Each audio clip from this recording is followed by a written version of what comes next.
Hello and welcome to this week's edition of the Green Wisdom Health Show. I'm Janet Lewis. And I'm Dr. Lewis.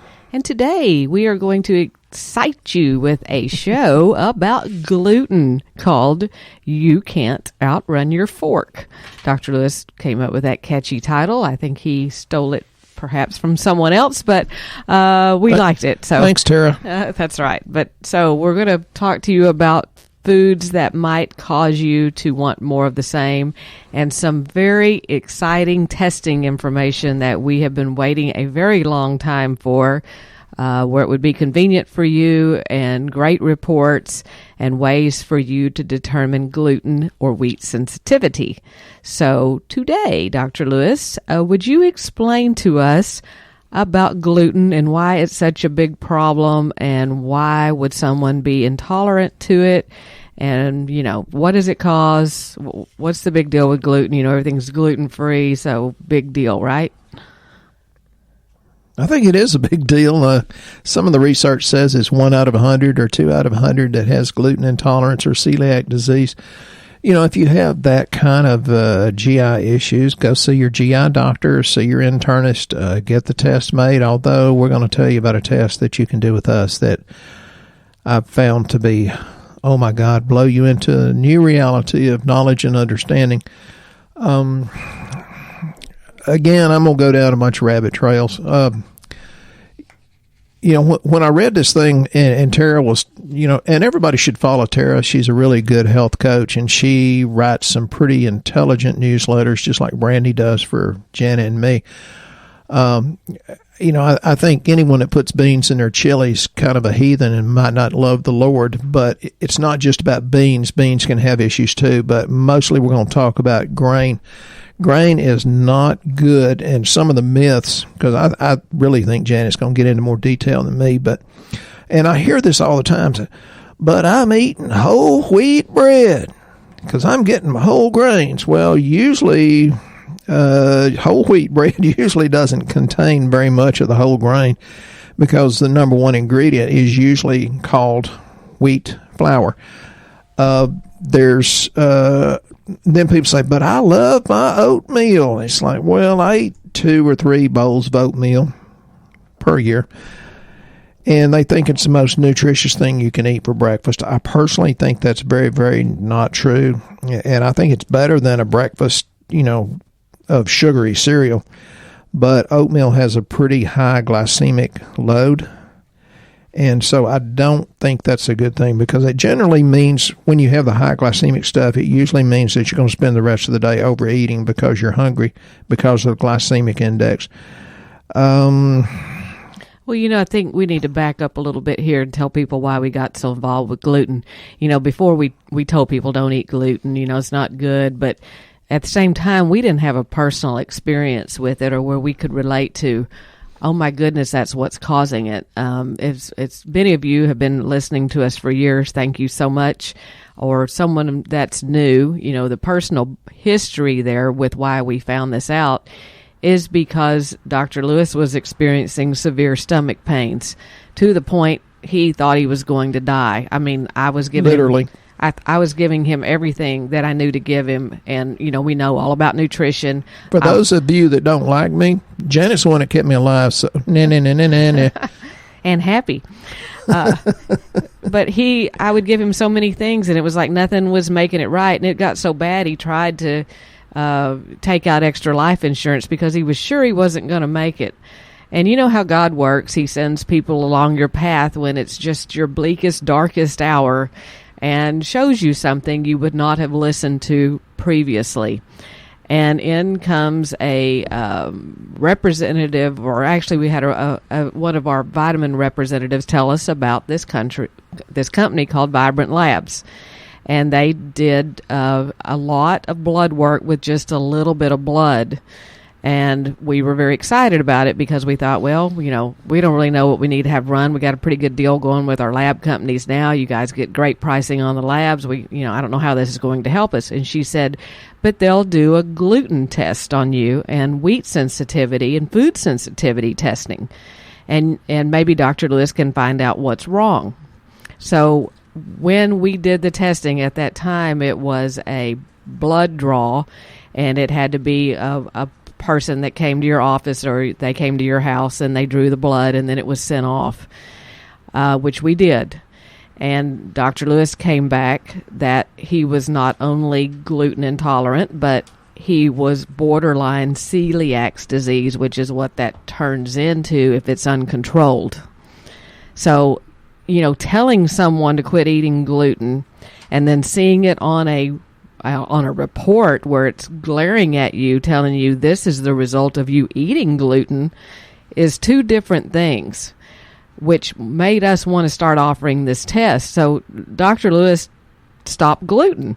He thought, well, if that's the issue, I'll stop it. And he did. And immediately he started feeling better. And I thought, so I did the test. Mine wasn't that bad. It wasn't great. Turns out that anybody who lives in the United States has it to some degree because of the chemicaled crops. Well, the increase in gluten in the grains compared to what it was a few decades ago. Right. And so we both, he more so than I, will make sure he does not eat gluten in a meal. And I cannot tell you the difference in how you feel with your digestive system. If you're suffering from, things like bloating and brain fog and you eat something that you just feel like you're not going to ever process it, it's probably because you have some sort of an allergy to it. But belly pain and diarrhea, joint muscle pain, anxiety, headaches, nausea, confusion, numbness, they're all signs of it. And frankly, with the lab testing the way it was at the time, and I know many of you, and that's why I'm explaining this, many of you have been asking us when you're going to get this going because we really want to do this. We couldn't count on having a person that would draw the blood all the time, everywhere, because we are able to draw lab across the United States. It's not always a convenient place for someone to get drawn. So Vibrant literally just came out with the ability to have it as a finger prick test in your home. So the way it works is we've set everything up on our website. It's under specialty panels tab at the top, and it explains to you what all is in this test. And these tests that we've seen before, because Dr. Lewis has looked at them many times from different companies, they're about $3,000 to run what we're running for $600. And the fact that it can be a finger prick test and in your home, so you're secure, you don't have to go to a lab, which a lot of people are scared of now, and it doesn't take that much blood to do all of this, we're just so excited to be bringing it to you. But they have what you'll get for that $600 is a wheat Zoomer panel, a leaky gut panel, and a food sensitivity profile panel of 96 foods. When you fill out the health survey, if you've not done our health survey, it'll ask you, it includes wheat, gluten, and lectins. And then you'll be able to pick 2 more primary foods that you eat the most of, and those are added. But it detects wheat and gluten-related disorders. It aids in the specific recognition of antibodies to wheat peptides, including gluten and non-gluten components, along with intestinal permeability. It allows detection of protein antibodies associated with wheat and gluten sensitivities for information to reduce, monitor, and manage the inflammatory effects of those sensitivities. So you'll be able to tell, and it gives it to you in beautiful reports. It tells you what you may be missing nutritionally, not specifically our products, but just in general, which Dr. Lewis will then turn around and come up with products that are ours to correlate to these tests so that you'll know which things you need. So Dr. Lewis, can you explain to us how leaky gut, why would we test for that so much? What is it we're trying to see with leaky gut? Well, the gluten causes zonulin, and zonulin opens up the gaps, and then the leaky gut can absorb poorly digested food, proteins, bacteria, or microbes, and it gets things in your bloodstream you don't really want. It's just a bad thing. Anybody that's listened to enough of my podcast know that I get in different moods. Well, I'm in a different mood today. My main thing I want to say today is we named this thing, it's hard to outrun your fork. It's also hard to lose weight when you have an overactive knife and fork. So, folks, you've got to take responsibility. Leakiness is very, very, very common. I'm going to get into maybe a little bit of detail, but, I looked up some research, and it said leakiness can be reduced by herbs like quercetin, Journal of Pharmacology. And we have had trouble keeping our quercetin/bromelain in stock, although we have it in stock now, because there was plenty of research that says quercetin's really, really good for things that are respiratory illnesses. You draw your own conclusion there. But it's really good because it has not just the quercetin, but rutin, bromelain, papain, pancreatin, which includes lipase, protease, and amylase, because you need the enzymes, and it's really, really good. My bronchi have always been my weak area, and I've been taking 2 in the morning, 2 at night, and, it also lowers inflammation because that shows in your C-reactive protein or chance heart attack and stroke. And I've been taking it, and oh my God, I felt better than I felt in years. But giving up the gluten was a good thing. So think about the gut leakiness can be reduced by taking the quercetin. It's not just about lowering your C-reactive protein. It's about all kinds of other things. I'd say get away from grains. I have plenty of stuff here, depending on how much you want to get into. But you have to, I had one patient says, well, I did a test and I learned to get off of whatever food was bothering her. The number one is wheat. Number two is milk. Like if you have colitis or IBS. And again, if you want a really good diagnosis, go see your GI doctor, gastroenterologist. But normally for a colitis, IBS, dairy's 41% a problem. Wheat, they say 30%. Actually, I think that should be reversed, but this is what this research said. Then it starts getting personal. The third one on the list is chocolate. The fourth one is coffee. Man, that hurts. Both of those hurt me. Then a little bit, nuts. Well, the first thing I do when I get home is grab a handful of walnuts. Citrus, sometimes tea, rye. Rye also contains gluten, potatoes, barley, and oats. And many times oats actually has gluten in it, not because it has gluten in the oats, but because it's grown in the field where the wheat was grown. So I want to talk. It's interesting you mentioned oatmeal, though, because I remember before I do all of this, it's like that was the one thing you could count on. If you ate, it made you go to the bathroom. Well, now that I've been off of gluten, if I do a bowl of oatmeal, it still makes me go to the bathroom, but it's more like a reaction to the oatmeal. It's making you go. It's not because it's like helping you with fiber. It's like shoving it through because it irritated it, which you don't put that together until you totally don't do it anymore. Yeah, one of the symptoms, and I've told you many times on these podcasts, be careful about say, oh, I have that symptom. Well, that list of symptoms could go with all sorts of other conditions, or it could go with gluten, it could go with thyroid, et cetera, et cetera. But one of the issues is you'll feel like you've got a ball or a bunch of rocks in your intestines, and that's one of the real common things we hear is, well, I can't poop good. Well, that's most of America, because I think, even though I just read dairy's the worst thing, I personally think it's wheat, and I made some notes here.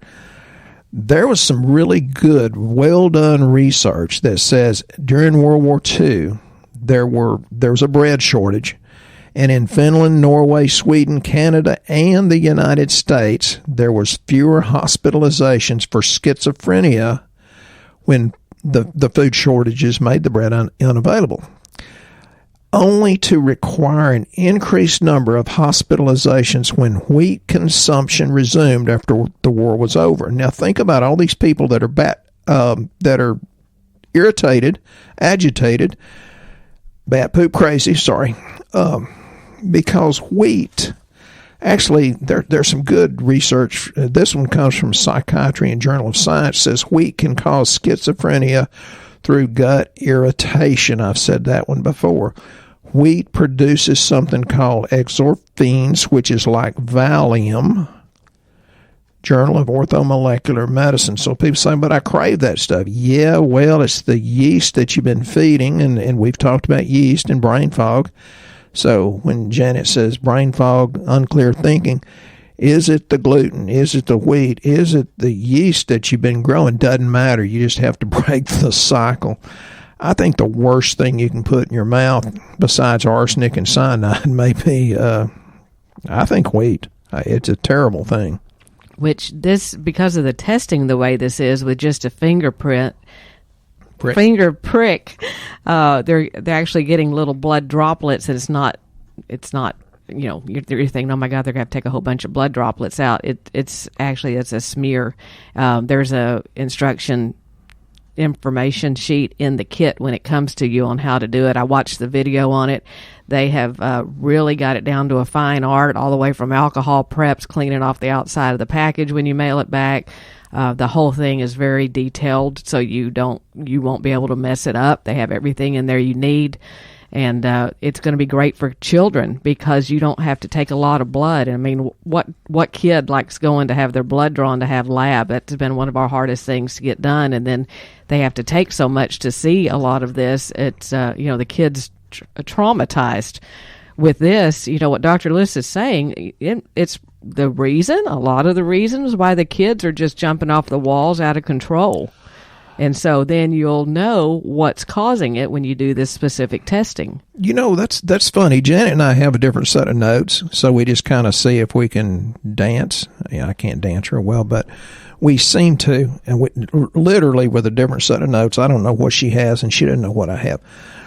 There was a huge, very comprehensive clinical trial, and it was dealing with autistic children. And autism is a pretty double-edged sword if you want to talk about it. But they did measures of autistic behavior, but it showed obvious and great improvement when they eliminated gluten and the casein from dairy. Remember, I just talked about wheat and dairy. And autistic kids got better because it goes back to the guts. And the same is true. Janet says bouncing off the walls is also true with ADHD. Just the elimination of wheat, I can tell a huge difference in how my grandkids act based on what they've been eating.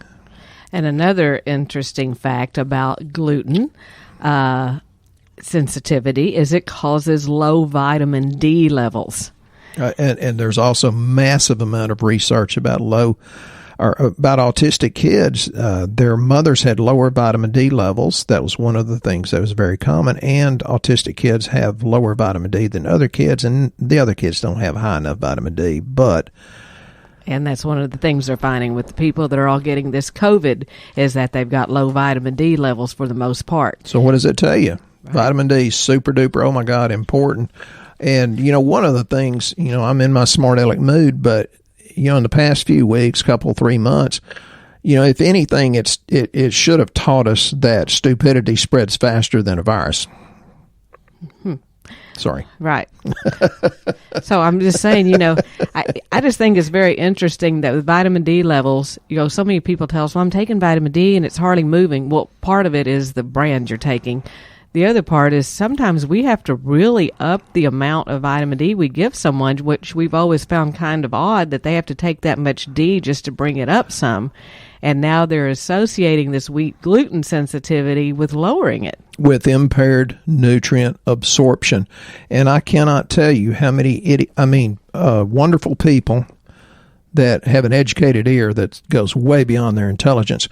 How many people say, but I don't feel a difference, so I'm not going to take this multivitamin? It's like, but you've got to take so much way beyond the RDA just to deal with your impaired nutrient uptake.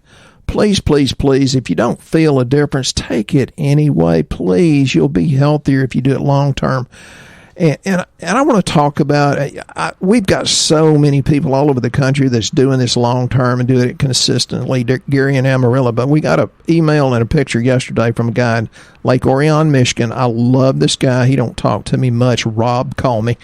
I just like talking to him. He's funny. But he showed a huge, huge gap in his box. And he said, just wanted you to know, it arrived with one bottle missing. He wasn't going to tell us what it was because he didn't want us to replace it. And Janet says, well, we need to replace it. He said, I didn't tell you because I didn't want to replace it. I have some in reserve. Rob is always planning for the future. He has a bottle or two in reserve, and he's been doing this over 5 years. And, man, if you see his picture on Facebook, it's like, I really can't take credit for the supplements making him so good looking and wise, but I'd like to take credit for it. And you know what he told us? Pay it forward. Mm-hmm. Thank you, Rob. You made our day. It really did. And he said they must have drug it from Texas on the back of the post office from the mail truck all the way to his house, and it looked that way. So whoever found that bottle that fell out, I hope they enjoy taking it and start feeling better. Yeah, amen. Some of the other problems with wheat and gluten sensitivity is difficulty concentrating or brain fog. So if you notice you're eating, which I'm going to name off some things that you're eating that you may not realize actually contain gluten. Skin inflammation, eczema, and dermatitis. We have a lot of people that tell us they have that and can't get rid of it. Chronic headaches, weight gain or weight loss, and joint pain or numbness in the legs, arms, or fingers. So if you've taken everything you know of to get rid of leg pain or numbness, try, or joint pain at all, try stopping the gluten. Yeah, and we had that, we had a question, I guess it was last week, about herpes. And, the best thing you can do for that, besides take the lysine and the vitamin C and the B vitamins, is a gluten-free diet.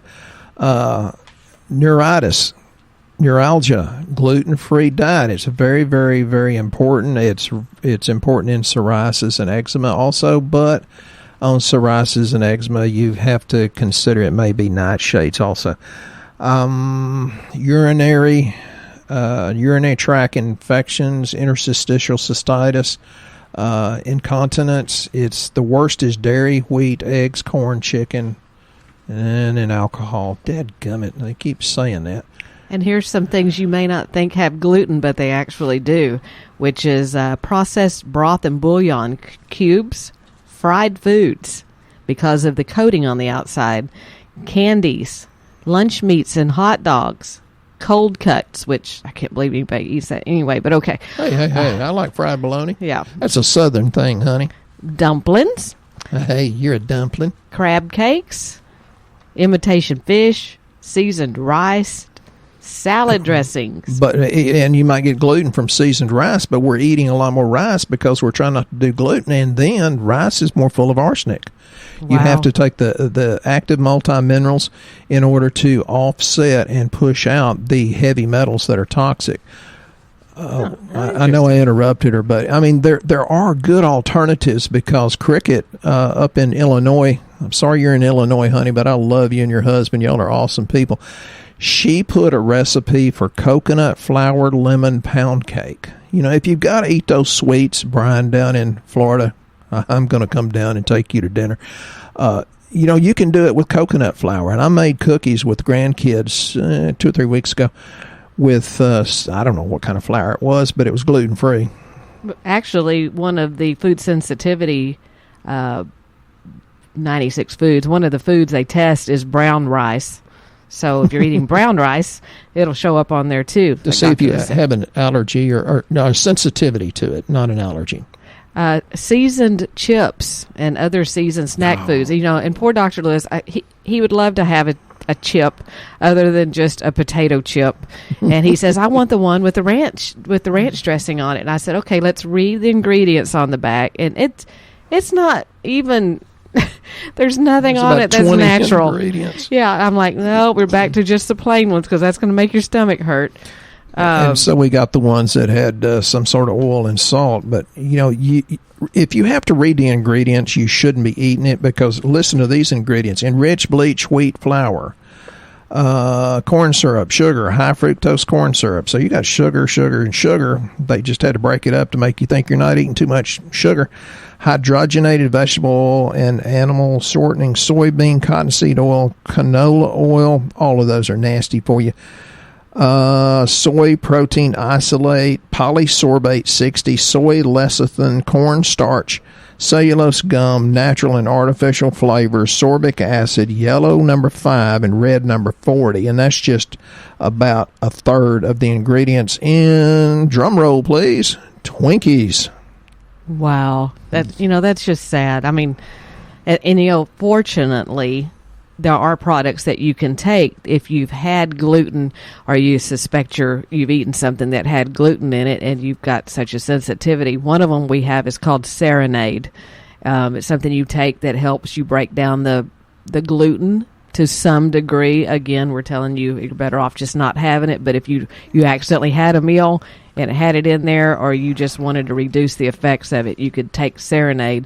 Another one that we have had many people come to love, and it is a come to love type product, it's called Digest Ease. They're little wafers, and we're at the point now, it's like you have a little bit heartburn, you've eaten something bad, Brandy's up there. If I have an ache, I take it. Her dad takes it. It's really kick, but I can't believe how good it is. It's mastic. How well it works. Yeah, it's mastic gum DGL. And at first you're like, oh, wow, this is interesting. But the more you do it, the better it tastes. Yeah, it used to taste like dirt. Now it just tastes like, I didn't say it tasted good. It just don't taste bad. Well, it's just, I think because it helps you so much, the taste change, and you start looking forward to having one because it really calms everything down, and it actually is supposed to help with H. pylori. The mastic gum is. So those are two products. Dr. Lewis, I think, has some other ones. Were you talking about some other products there? Well, without getting into the research, because we're getting kind of short on time, one of the biggest, baddest probiotics is called ProbioEase. It's a low FODMAP diet compliant. It's room temperature stable, and it is good. Oh my God, good. I've had a call the other day. Said my son's doing da-da-da-da, and he's having all this. I said, yeah, put him on ProbioEase, and she said after taking 3 of them, his guts quit hurting. And this is a young man that probably has parasites coming out of Africa. I can't diagnose that, but the ProbioEase kicked him into a new reality. And during all this stress of this idiocy that's been going on, the smoke, mirrors, and bull, the last couple of months, the thing, I've never tried this until I said, oh, to heck with it. I'm going to open a bottle of it and start taking it. It's easy, relax. It's got the GABA, theanine, ashwagandha, valerian, passion flower. It's got everything except the 5-HTP. I always like 5-HTP because it's the piece of God in the bottle. Well, guess what? This Easy Relax is really, really good. It can take me from agitated and irritated to, hey, I'm happy and it's all good. Yeah, that ProbioEase you mentioned also is made with, doesn't have inulin in it, which is the big thing that people can't have if they have SIBO, the small intestinal bacterial overgrowth. So if you have a problem taking a probiotic because it bothers your stomach, the chances are is because it contains inulin, which this one is inulin free, which there's not one on the market that I'm aware of that does not have inulin in it. So consider that. We also want to make sure we get to Chad's question that he left us on our podcast question page, which pops up for you guys when you go to our website. So we'd appreciate you asking us some questions. But his question was that the eye doctor stated that he's starting to get cataracts. He wants to know if there's anything he can do to either slow down or reverse this. He was on a product we had called OcuView, twice a week at the time that it was getting worse. I'm not at that point that I need surgery, but I don't want to get there. So he's wanting to know what he can do proactively to slow down the cataracts. Those eye drops, Janet, what are they called? Vitality? Yeah, it's a carnosine, and there's some research that says it will slow, I don't know about reverse, but it will slow the cataract formation. Vitamin C with the bioflavonoids, and folks, vitamin C should not ever be just straight ascorbic acid. Don't go there. We have an omega that's called Omega Eye and Joint, which is a really good balance of the 3s, 6s, and 9s, which is really good.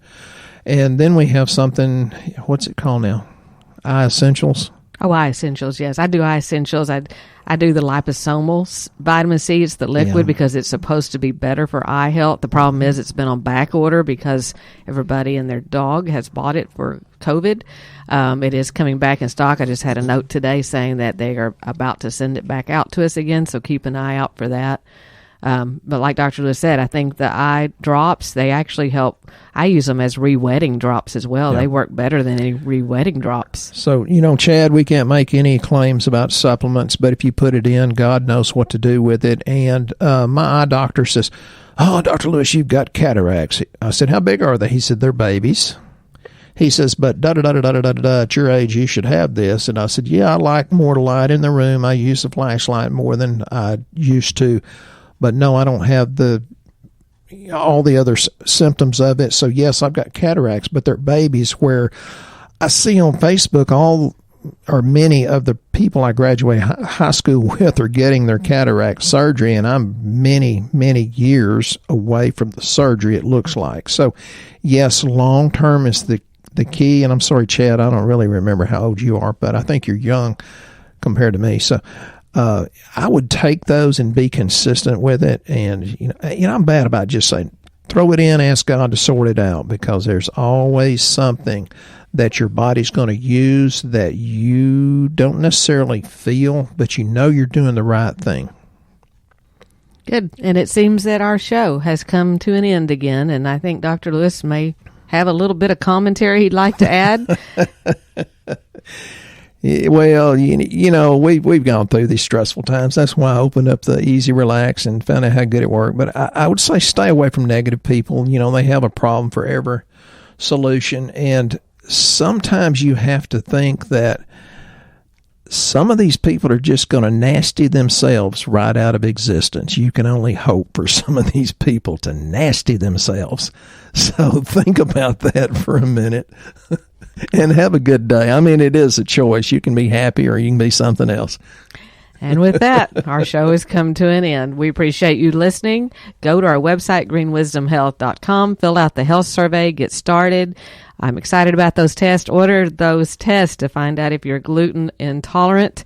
And lots of other things. Yeah, it takes them a couple of weeks from time you get it and return it. So get started on it now so we can find out what's going on with your health and maybe get you, on the right path here to what the root problem is with what you need for supplements. So you guys have a blessed week, and we'll be here next time on the Green Wisdom Health Show.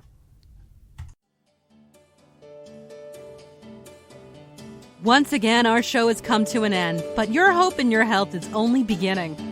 If you or a loved one are in need of a different outcome and are waiting for a brighter future, take the first step and go to our website and fill out the health survey. Please don't keep us a secret. If you know someone that could benefit from this podcast, please share this show with your friends and family. You're only one step away from a life worth living.